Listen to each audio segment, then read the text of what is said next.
Hi guys, welcome back to my channel. Welcome to a new segment, Finance Conversations with Mpo and Friends. Today we're joined here by my very good friend Simphiwe, who is a chartered accountant. Simphiwe, thank you so much for joining us, my friend. Thank you so much for doing this with me. So today we'll be diving into a conversation or topic that affects us daily as South Africans, the petrol price hikes. Yo, kunzima, guys.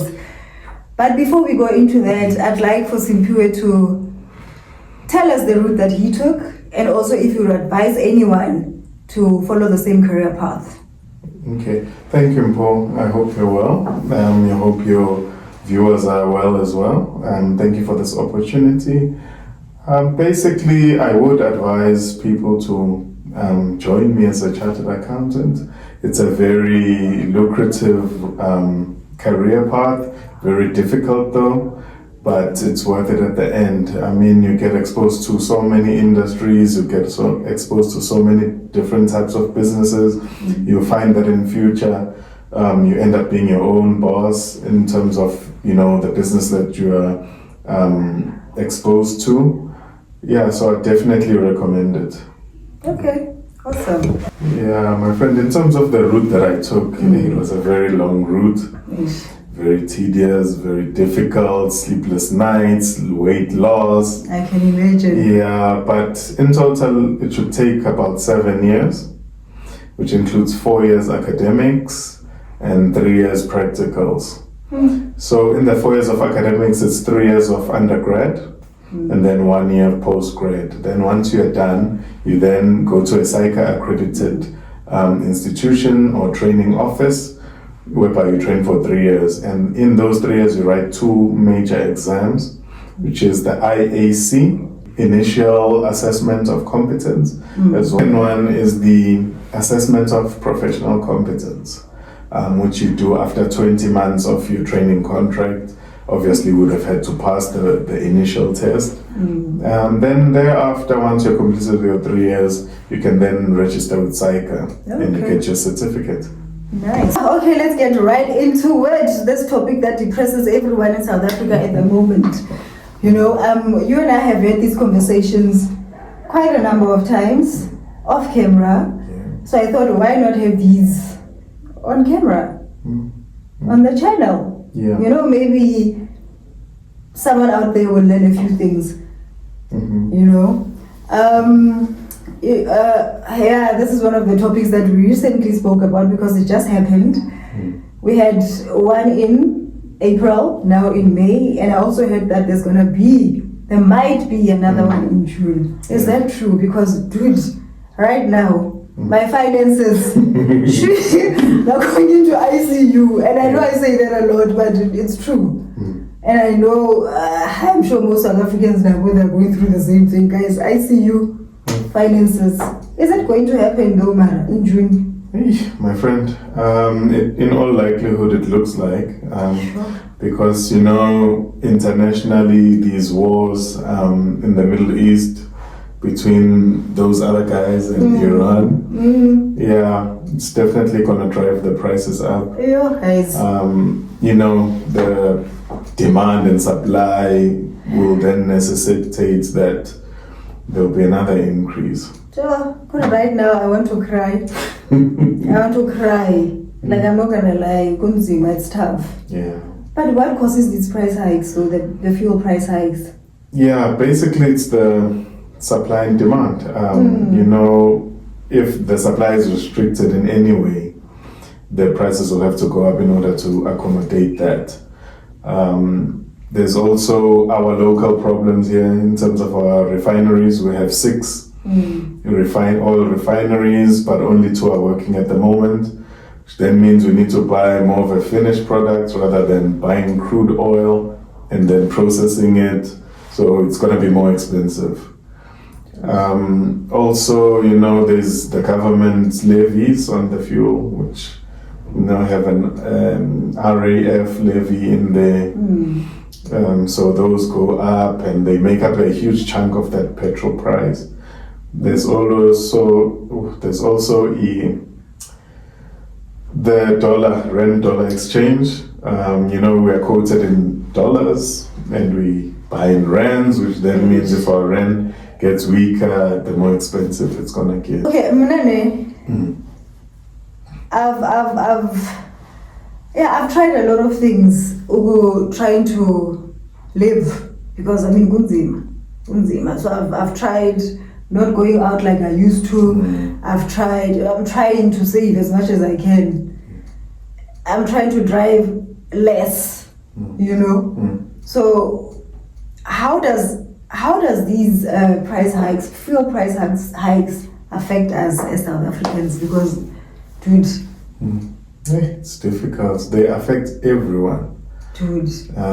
Whether you're working, you're not working, one way or the other, it will definitely affect you. Whether you have your own business, it will affect you. Most of our food and the things that we buy, they are transported using road freight. So because they use road freight, it then means if the fuel price goes up, then the trucks will also raise their prices, which then affects our food. Also directly affecting us, the cost of traveling. As you said, you have cut down on some unnecessary traveling, but you still have to go to work. Yeah. If you take taxis, the fuel, the prices of the taxi fare also goes up. It never comes down, even if the fuel comes down. So, and then your finances as well. They're in ICU, they'll be ICU, CCU, underground, dead, everything. Right now, my finances are getting buried 6 feet underground. So they just... So it just affects everyone. Dude, I don't know anymore. Honestly, I don't know anymore. They are struggling in South Africa. Big time. They are struggling in South Africa. Kunzima. Good af. South Africa. Yeah, but you have kids, you have a wife. Okay, now I'm telling the whole world, Simpion and Fast. How are you guys maneuvering around this? Because there's kids, you have to take them to school. You have a wife, she has to go to work. Do you guys now, I'm sorry to be asked, I'm sure it's a personal question, but we talk about these things. And I like the fact that we are so comfortable, you and I, to talk about these things. But how are you guys dealing with this? Do you guys now use one car maybe to say you are saving? Do you guys still use both your cars? How does it work? Who drives the kids to school? How does it work? Because now we are trying to save as much as we can. We try not to use too much fuel because so basically how we structured it, our home is next to at least one of our working areas. Oh, nice. Okay. So we made sure also the kids' schools were close to there. Okay. So that at least one person, is close enough to travel to work, fetch the kids, and do everything in one area. So for me, I travel a lot. I travel far. So we had to take a hit somewhere. But we try to. It's just a pity I don't have anyone that I work with who we can pool cars with, Oh yes, and I remember we spoke about that. We spoke about it. You can save a lot actually from doing carpooling. Maybe 4 of you each week. It's a different driver, different car. You just contribute to the driver, and then you save a lot. Carpooling is nice, but it helps you save, like you said.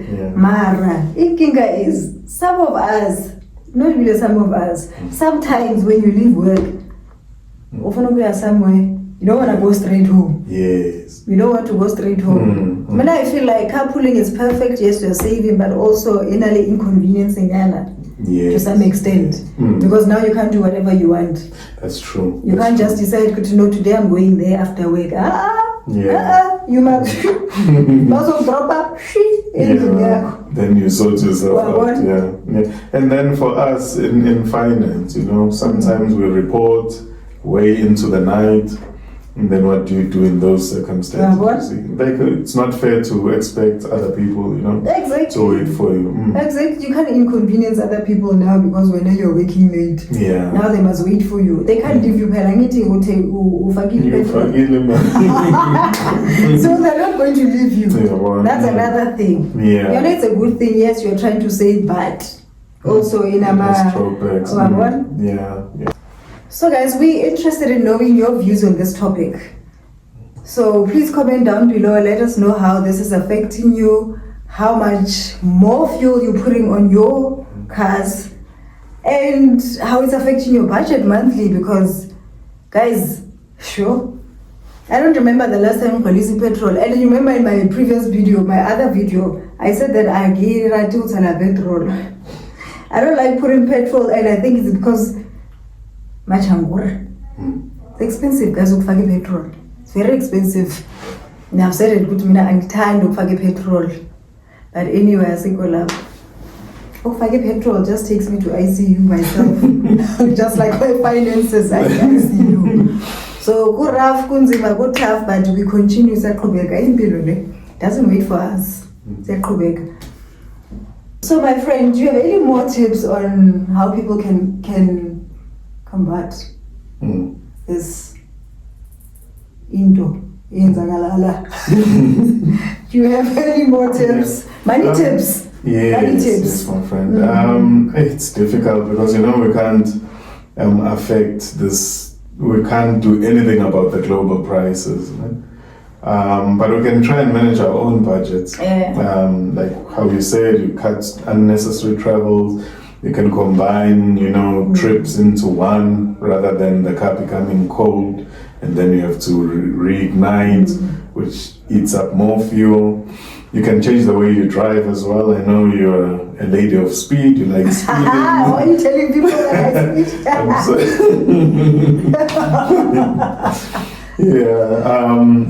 Just maintain a steady speed. It can reduce your fuel consumption by up to 15%. You can also try and minimize those hard braking, the hard stops, but if it's life or death, obviously, those can be controlled. And also your tire pressure. Just make sure it's always at the optimal level, because if your tires are flat, then they create drag, which means the car travels slower and uses more fuel as well. That always confuses me. When the tires are flat, the car becomes heavier. Oh, yeah, makes sense. Yeah. So another way, these service stations, they are in partnership with many of our shops. So they do customer loyalty programs. Oh yes. Yeah, I know it's a small amount, but it's something. You can buy a time with that amount. It's something. Yeah, so something. Okay, no, that's good. Yeah, if you're in farming by any chance, you can buy diesel in bulk. Okay. If you have a storage, then buy it when the price is a bit low, and then it will tide you over. Okay, no, that's good to know, because some of the things that I didn't know. My tire pressures, I didn't know that. Yes, the driving slow, and what we know, but also this driving business when there's traffic in the island. Oh, because it chows, the stop and go. It chows more than. Yeah, that's the thing. If your trip includes a freeway, then at least you have a chance there. Oh, dude, and we know traffic, dropping traffic. No. It's the I hope say because the traffic here. Rough. But anyway, my friend, thank you so much for doing this with me. I truly appreciate it. You guys are going to see Simpio's face here every single week. Sila, we are doing this, it's gonna be lit. Don't forget. So guys, if you enjoyed this video and you'd like to see more, please like, comment, share. Most importantly, subscribe, put on those notifications so you don't miss out on any topics that we're going to be chatting about here. So I guess we'll see you on the next one. All right. Finance Conversations with Mpo and Friends. We're done. Thank you. Well, my friend, thank you so much for the opportunity. for spending time with your viewers as well. Yeah, thank you. I think it's going to be a wonderful trip, and I'm looking forward to it. Sure thing. I'm also excited about this. I'm also excited, and I also thank you so much, because I think I'm sure there are people out there that have learned quite a few things from you now. Because I know I've learned. I'm a tires. I didn't know that. Yeah. First of all, I'm a woman. What do I know about tire pressure and what? Yeah. You know. But thank you so much. I'm glad that we're doing this, and yeah, Pambi.